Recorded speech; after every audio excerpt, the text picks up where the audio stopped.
think you celibate unless it's been like 6 months. Like you're not doing nothing sexual. You know what I'm saying? No. But no why would you? nothing. But why would you think it's a lie? Because do you think that females or anybody just says things just to say them? Yes. You don't think that if it was true, it would be worth mentioning to someone that they thought that they can possibly have sex with after not having sex for a long time? Huh?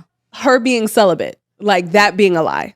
But if she was, do you want to know why? Like to me, celibacy has it like okay, it's not just sex. It's also like the power of like you using your sex to manipulate or change things. Like to me, it's just like if you're using your sexuality to manipulate any kind of situation, to me, it's just like celibacy. I don't know. You're still using your sexuality for some sort of gain, some way, somehow. Yeah. Yes. You know what I'm saying? So it's just like, all right, you might not have technically had sex, but you're still using your sexuality. I know probably on paper, people be like, oh, Matt, like celibacy is just not having sex. But I'm just like, okay, if you're using your sexuality for something, to me, it's just like personal gain. You're still using it. So like she haven't had sex, but she's naked on the gram. Yeah. I understand what you're saying, Mhm. but I just don't think that breaks the rules of celibacy. Maybe technically, yes, sure. I understand. I know there might be like technical rules to it. To me, in like Matt's world, the Matitude world, it's just like, okay, if There's you a name for it. Matitude. You know what I'm saying? That's the Pisces side. You know what I'm saying? But it's just like That was definitely an Aquarius side. yeah, so it's just Real like creative. I think that there are some other things to add on when it comes to the use of your sexuality. I don't think it's just a physical thing, personally. Now, on the Okay. technical side, may I be wrong on the technical side? Yeah, sure. I just feel like I need guys to like lower their egos a little bit. In what sense? And like, I feel like you guys always think someone's lying. Girl pulls out a condom. You guys have a thought. You guys are like on edge now. You guys are on guard. And it's just like, wait, hold on. Relax. Oh, yeah, spice. Yeah, come on. Relax. Yeah. Hold on. Yeah. She was celibate. Yeah. And now she might possibly be having sex with you. So she wants to let you know, I haven't had sex in so and so. You don't have to turn your nose up and be like, bitch, you're lying. Amanda, I think, okay. She might not be lying. okay, I don't feel like people open their mouth just to lie for no reason. People do that all the time. Women cry and lie at the same time. Lie. I watched my daughter do that too. I realized I was never wrong. Like when she did that, I was like, So like, put it like this. It is probable, but it's just like, yo, what's the possibility that this is the actual reason why she's telling me this?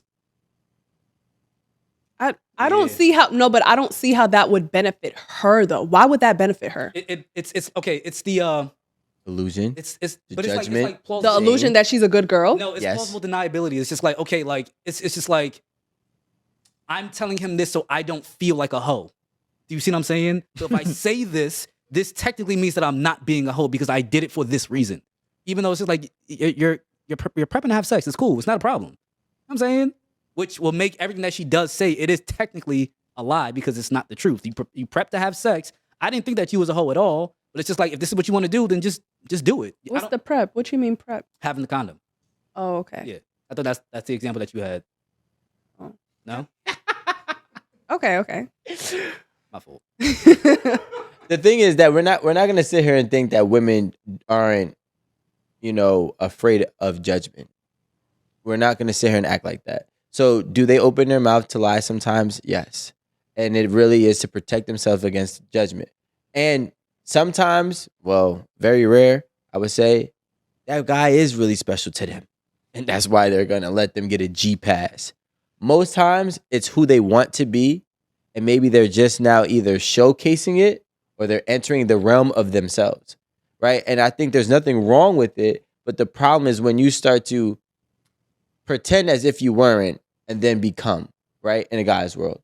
Like if you were just this good girl this whole time and then you become this sex freak, it's like, what the hell, right? You knew what you had, and you just kind of withheld information of really who your character was. Then, So was she supposed to tell you on the second date that she was a freak?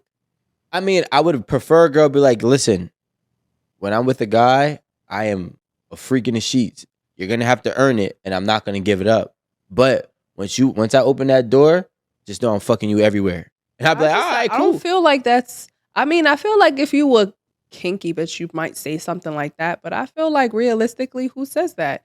You'll just find out when you actually have sex with her. No, but what I mean by freak, I'm not talking about like freak, because every girl thinks they're a freak and they're really not, right? Let's Yeah, make they're sure like we freaks. understand. You're like talking different about like levels. real kink. I'm talking not even kink. I'm talking about like she gets busy. She's permissive. You can tell she's experienced. Like she knows how to ride. Okay, so you're talking about how she presents versus who she really is. Exactly. Okay, got you. Right. So like, like I don't care who you are. If you never drove a car, you cannot drive a Lamborghini. Right.